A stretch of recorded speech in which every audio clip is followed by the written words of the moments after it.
I'm sure you have a friend who, no matter however many calories he eats, does not seem to gain any weight, while you, on the other hand, my friend, are trying to put yourself in a calorie deficit and you're still failing.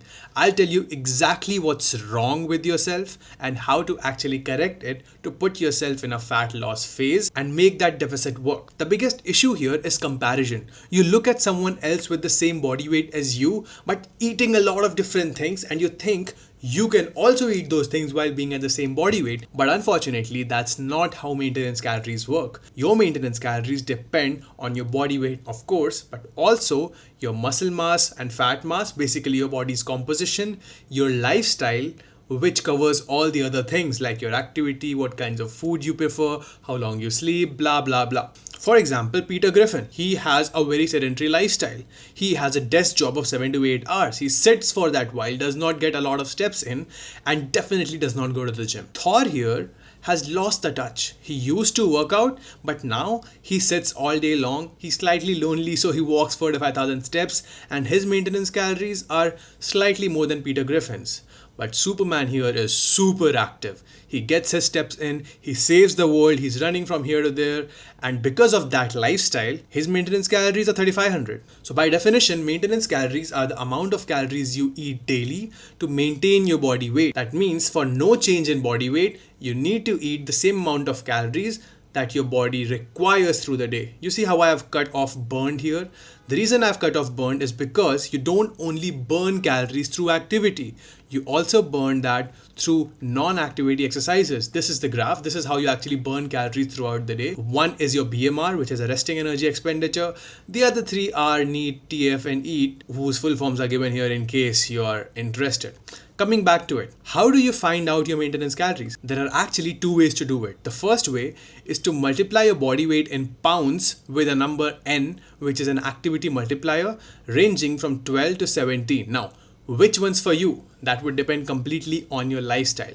So if you're someone who's like Peter, not dumb, who has a desk job for 7 to 8 hours, sits for a long while, and barely gets some steps in, you are at the lowest level of activity, which means the value of N for you is 12. If you get slightly more activity than that, you're 12.5. But if you're someone who's running around all day long, you have a physical job, you're an athlete, basically you're Superman, in which case you might not be watching this video, but just for general knowledge, you can use the activity multiplier 16 or 17. That's how you kind of gauge your activity levels. The other way is to use a maintenance calorie calculator, which most people opt for, but there as well, there's a confusion which amount of activity you should be choosing for yourself. And just to clear this up, there are two ways that you can take to find out your actual maintenance calories. First, we'll go with Peter's foolproof method, and then I'll tell you Thor's smart method, or something that I also use with my clients. Peter's foolproof method. The reason I'm just going through it is because you can understand better about your maintenance calories and how the concept actually works in real life. If you want the smart method, just skip this video to the section where I've discussed Thor's smart method and you'll be good. What Peter does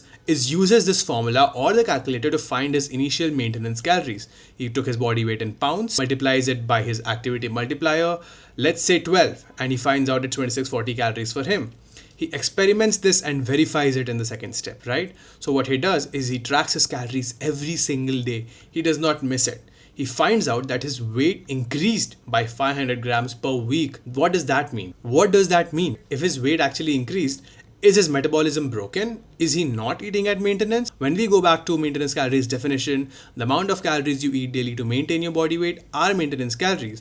That means 2640 are not the maintenance calories for Mr. Peter here, which is sad news because he'll have to manage some things around to make it his maintenance and put himself in a deficit, right? What's the next step for Peter? He goes on and decreases his calories even more to find out his maintenance calories. So he'll start tracking his body weight, and if his body weight does not change or only minimally change 100 to 200 grams in a week or two, that's the number which is his maintenance calories. Now, after doing this grueling process for around 1 month, because of course it was a hit and trial, he goes to step 3 where he creates a deficit. This can be done in two ways. He can either increase his activity levels and then walk 8,000 steps instead of 1 or 2,000, because of which he'll create a deficit from his activity and then lose weight. That's great, he's in a deficit. After a while, he thinks he can also make sure that he reduces the amount of food he eats. So Peter starts eating 300 calories below his maintenance because it's a small deficit, it's sustainable, and it gives a little boost to his fat loss journey. So Peter is now eating 2340 calories, because of which he's also losing weight faster. That's the goal of finding your maintenance calories and putting yourself in a deficit. He has found it. This is Peter after creating his deficit. But what happens if his weight loss stalls? Then he goes into step 4, where he sustains the deficit, and if there is a plateau, to find out if he's actually in a plateau, he has to check things first. The first step is his step count for the past few days really up to the mark, 8,000 steps? Are his calories being counted as they were before? Is he very meticulous with that approach? Is he not messing things up? Because a lot of times you end up decreasing your calorie intake or adding a lot of steps trying to achieve that target, while in reality you are not really hitting the previous targets you set. So setting even lower calories as your goal or even higher steps as your goal does not help you at all if the task is not being done right. Do the task and then change it. You can't just keep changing things on paper and expect result. So Peter checks if his execution is right. It actually is right. So he starts walking more steps or adds some form of cardio, because adding activity is a better way to create a deficit than reducing the food, completely owing to the fact that when you reduce the amounts of food, you might also end up creating a nutrition deficit instead of a calorie deficit. You might not be very well versed with the nuances of the kind of macronutrients and micronutrients your body needs, and if you mess that up, you'll also get very irritated, very angry easily, and your mood's totally focused on your food. And that is why your first step when creating a deficit should be assessing your activity. If you can increase your activity or make it slightly intense for a while, go ahead, do that. When that's done, if there's nothing else to be managed from it, that is when you can consider increasing your deficit by 150 to 200 calories, because that again is going to be an easy target to hit. Smaller steps towards your deficit, right? This is how you find out your maintenance calories. You create a calorie deficit, and then once you make these adjustments, you will see that after a plateau, your weight starts decreasing again. But there's another method which I do with my clients, which I have named in this video Thor's smart method. Why is Thor's smart method?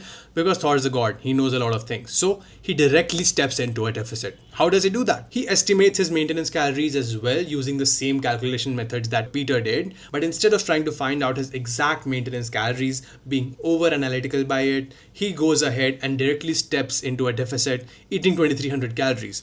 On top of which, he also goes from 5,000 steps to 10,000 steps. By doing these two things, he is in an overall deficit. But how does he make sure of it? He looks at the weekly average of his weight loss. I told you, he's smart. When Thor looks at his weekly weight loss graph, he notices that in 2 weeks, he has lost around 2 kilos. What does that mean?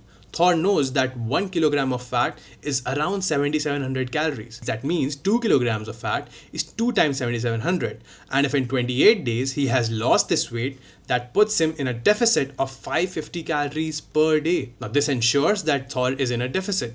What happens if Thor plateaus? What happens if he also finds out that his weight loss has stalled for a week or for 2 weeks? Step 4 is the same for Thor or Peter, anybody, if they hit a plateau. They'll check their step count, their calorie intake. If it's all good and being done, they'll start walking more steps, add more cardio, because again, the deficit is what matters. You can either create it with activity or reducing food, and reducing food should be your last choice if you can add some activity. Then after everything's correct, you feel like you need to decrease your food, go ahead, decrease your food amount by another 200 calories. And after they follow it for a while, both Thor and Peter are jacked. They go to the gym, they follow this plan, they know their deficit, and after all these things, they are jacked. They have finally lost weight, and they have also made sure that they build some muscle and eat at their maintenance calories. Well, Thor is a god, he could do it. If Peter could do it, you can do it too. If I could do it, you could do it too, right? So I hope it's clear how to actually find out your maintenance calories and how to make sure that you're in a deficit without scraping your mind a lot. I like making this drawing, by the way. I know this video helped you out at least a little bit. Just drop a like there so others who are struggling to find solutions can also find this video and help themselves out of the misery of comparing themselves with someone else when it comes to finding their maintenance calories. Alright, I hope you have a good day or a good night wherever you're at. Take care, see you in the next video.